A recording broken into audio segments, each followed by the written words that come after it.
ঈদের আনন্দে বিষাদ নেমে এলো জামালপুরে। ব্রহ্মপুত্র নদে ডুবে 5 শিশুর মৃত্যু হয়েছে। পুরনো ও ঝুঁকিপূর্ণ সেতুটিতে অতিরিক্ত চাপের কারণে ঘটেছে এই দুর্ঘটনা। নিহতদের স্বজনদের পাশে দাঁড়ানোর আশ্বাস সরকারের। ঈদের আনন্দ মুহূর্তেই ম্লান জামালপুরের দেওয়ানগঞ্জে।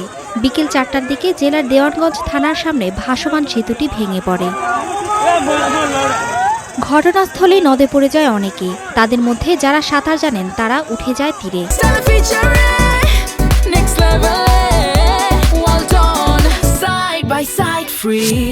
কিন্তু ডুবে নিখোঁজ হয় 5 শিশু।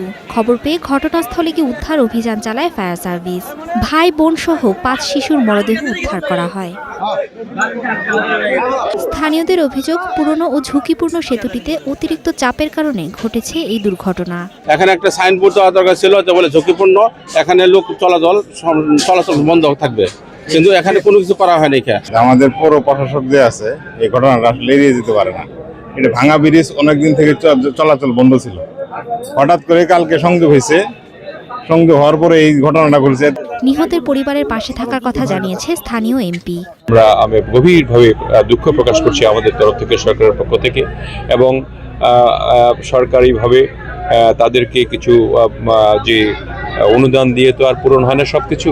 তারপরেও যেহেতু অসচ্ছল পরিবার যেগুলি আছে, তাদের অনুদানের একটা ব্যবস্থা আমি করে যাব। ঈদের এই আনন্দের মধ্যে শিশুদের মৃত্যুতে শোকের ছায়া নেমে এসেছে পুরো দেওয়ানগঞ্জ জুড়ে। Desk report, star news.